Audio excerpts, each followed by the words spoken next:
வணக்கம். மக்கள் தீர்ப்பு செய்திகள் வாசிப்பது உங்கள் லலிதா ரவி. கோவை மாவட்டம் கோவை பேரூர் பட்டீஸ்வரர் கோவில் தேர் திருவிழாவில் கலந்து கொண்ட தேசிய தமிழர் ஜனநாயக கட்சியின் பொதுச் செயலாளரும் இந்து விழிப்புணர்வு முன்னணியின் நிறுவனருமான திரு ராமநாராயணன் மக்கள் தீர்ப்பு செய்தி சேனலுக்கு தனது கட்சி நிர்வாகிகளுடன் சிறப்பு பேட்டியளித்தார். அதில் தமிழ்நாடு பாரதிய ஜனதா கட்சியின் முன்னாள் தலைவர் திரு கே அண்ணாமலை 2026 சட்டமன்ற தேர்தலில் போட்டியிடக்கூடாது என்றும், அவ்வாறு போட்டியிட்டால் அது எந்த கட்சிக்கு லாபம் கிடைக்கும் என்றும், அதேபோல் முன்னாள் IPS அதிகாரியான திரு கே அண்ணாமலை NDA கூட்டணிக்காக தேர்தல் பரப்புரை செய்தால் அது யாருக்கு லாபம் ஏற்படும் என்றும் துல்லியமான சிறப்பு கருத்துக்களை எமது மக்கள் தீர்ப்பு செய்தி சேனலுக்கு விரிவாக பேட்டியளித்தார்.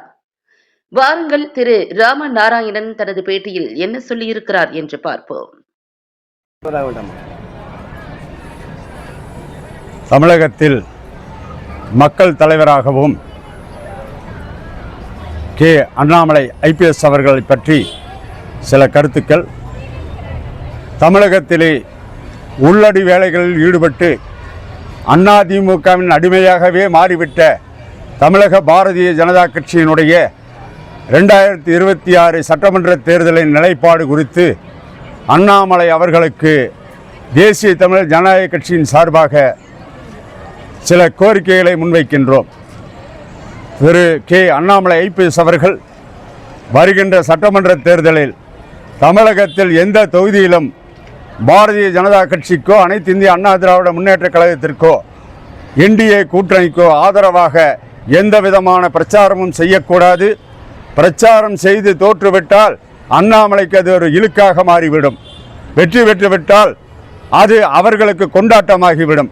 துரோகிகளும் சமுதாயம் என்ற பெயரிலே தன்னிச்சையாக செயல்பட்டு வருகின்ற தமிழக பாரதிய ஜனதா கட்சி இந்துக்களுக்கு எதிராகவும் தேசத்திற்கு எதிராகவும் சமூக கருத்துக்களுக்கு எதிராகவும் இன்றைக்கு செயல்பட்டு கொண்டிருக்கின்றது. கடந்த பாராளுமன்ற தேர்தலின்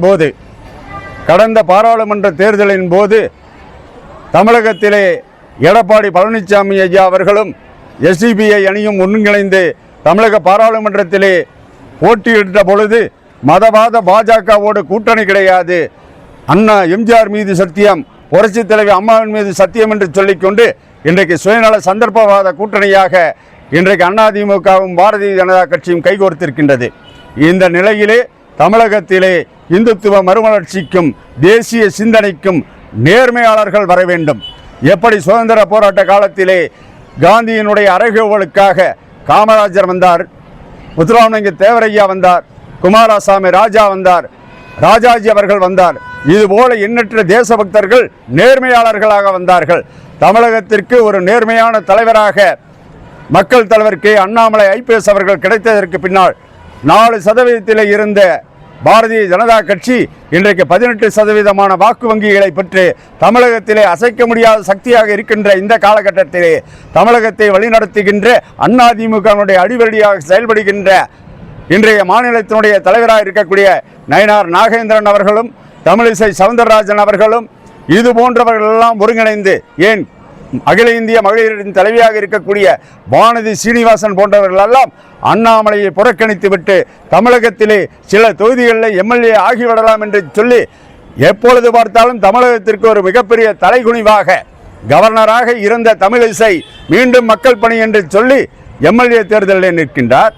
மத்திய அமைச்சராக இருந்து கொண்டு MP-யாக இருந்து கொண்டு மீண்டும் அவள் MLA-வுக்கு நிற்கிறார் என்று சொன்னால், அதே போல தஞ்சை என்று சொன்னால் கருப்பு முருகானந்தம், மதுரை என்று சொன்னால் சீனிவாசன், அதே போல கோவை என்று சொன்னால் வானதி சீனிவாசன், இதே போல இப்படியே நம்முடைய தலைவர்கள் மாற்று சக்தியிலே இல்லாத போது, இருக்கக்கூடிய கூட்டணி இல்லாத போது கட்சியின் அடிப்படை தொண்டர்களை எல்லாம் நிறுத்தி தோல்வியை சந்திக்கின்ற பொழுதெல்லாம் மனத்திலே தாங்கிக் கொண்டிருக்கக்கூடிய உண்மையான சமூக பணியாளர்களுக்கும் தேசபக்தி கொண்ட தலைவர்களுக்கும் ஏன் கூட்டணியாக வருகின்ற பொழுது வாய்ப்பு மறுக்கின்றது?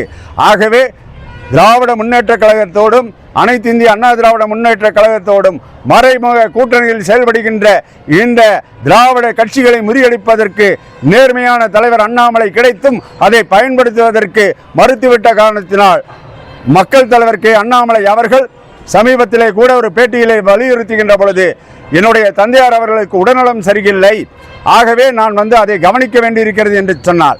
இருந்தாலும் கூட தேசிய தலைமையினுடைய கோரிக்கையை ஏற்று பல்வேறு விதமான கூட்டங்களில் கலந்து கொண்டு சிறப்பாக பணியாற்றி வருகின்ற மக்கள் தலைவரை புறக்கணிக்கின்ற அகில பாரத தலைமையும் தமிழக பாரதிய ஜனதா கட்சியும் இந்த நேரத்திலே அண்ணாமலை அவர்கள் தேர்தலை புறக்கணிக்க வேண்டும், தன்னுடைய குடும்பத்தில் இருக்கக்கூடிய தந்தையை பார்க்க வேண்டும், மனைவி குழந்தைகளோடு அவர் அளவலாக வேண்டும், அவருக்கு நிறைவான இறைப்பணியினை இறைவன் தருவான், அதற்கு அவர் துணை போக வேண்டுமே தவிர இந்த கால சூழ்நிலையிலே பாரதிய ஜனதா கட்சியோ அனைத்து இந்திய அண்ணா திராவிட முன்னேற்ற கழகத்தையோ அரியணை ஏற்றுவதற்கு நேர்மையான ஒரு தலைவர்கள் வேண்டும்.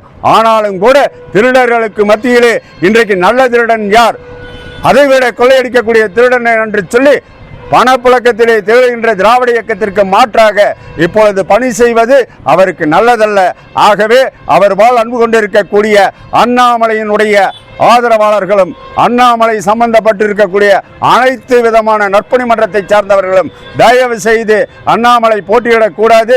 அண்ணாமலை போட்டியிடுவது என்பது நம்முடைய தர்மத்திற்கு எதிரானது, நேர்மைக்கு மாறானது என்பதனால் அண்ணாமலை அவர்கள் பொறுத்திருந்து தன்னுடைய அரசியல் பரிவாரை துவக்க வேண்டும் என இந்த நேரத்தில் கேட்டுக்கொள்கிறோம்.